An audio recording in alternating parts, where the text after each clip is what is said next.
যাদের মাথার চুল পড়ে যায়, চুলের গোড়া নরম হয়ে গেছে, শক্ত হচ্ছে না, অতি দ্রুত চুল পড়ে যাচ্ছে এবং দ্রুত গতিতে চুল পেকে যাচ্ছে, তাদের জন্য আজকের টিপসটা। আমি যে ফর্মুলাটা বলবো এই ফর্মুলা অনুযায়ী যদি আপনি ইউজ করেন তাহলে আপনার চুল আর শক্ত হবে, মজবুত হবে, স্ট্রং হবে এবং দ্রুত লম্বা হবে, আরও কি কালো হবে।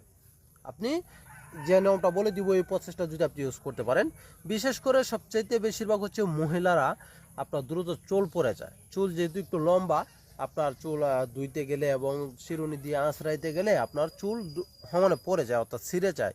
তো এটা কিভাবে আপনি বন্ধ করবেন? এটা বন্ধ করার জন্য আপনাকে নিতে হবে তুলসী পাতা। তুলসী পাতা কিন্তু অ্যাভেলেবেল সব জায়গাতেই পাওয়া যায়। আপনাকে নিতে হবে তুলসী পাতা এবং আমলকির পাউডার। শুধু জাস্ট এই দুইটা জিনিস, এই দুইটা জিনিসের মাধ্যমে আপনার এই সমস্যাটা সম্পূর্ণ সলভ করা যায়, চুল পড়া বন্ধ করা যায় এবং চুল আস্তে আস্তে কালো হবে। আপনার কাছে ছোট্ট একটা রিকোয়েস্ট, যারা এখনও পেজটি ফলো দেননি, এই ধরনের নিত্য নতুন ভিডিও পেতে অবশ্যই পেজটি ফলো দিয়ে রাখবেন নিত্য নতুন ভিডিও পাওয়ার জন্য। তো এবার আসেন আপনি কীভাবে এটা ইউজ করবেন।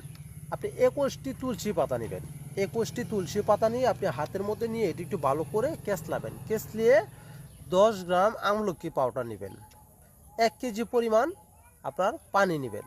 তা 1 কেজি পরিমাণ পানির মধ্যে ওই আমলকি পাউডার আর হচ্ছে তুলসী পাতা, এটা 15 মিনিট ভিজিয়ে রাখবেন। 15 মিনিট ভিজিয়ে রাখার পর এটা সেকে নেবেন। সেকে এই পানি দিয়ে মাথাটা ভালো করে ম্যাসেজ করে ধুইবেন। ভালো করে এভাবে ম্যাসেজ করে এই মাথাটা ধুইবেন।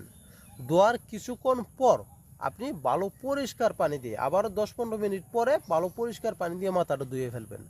মাথা ধুয়ে তারপর আপনি এটার মধ্যে নারিকেল তেল ইউজ করবেন। অন্য কোনো তেল না, নারিকেল তেল ইউজ করবেন। তাহলে আপনার চুলের গোড়া শক্ত হবে, মজবুত হবে, কালো হবে, আর কখনো চুল পড়বে না ইনশাআল্লাহ। আপনি সর্বোচ্চ 10-12টা দিন করে দেখেন, আপনার চুল পড়া টোটালি বন্ধ হয়ে যাবে ইনশাআল্লাহ। ওকে ফ্রেন্ডস, ভিডিওটা একটু শেয়ার করে দেবেন।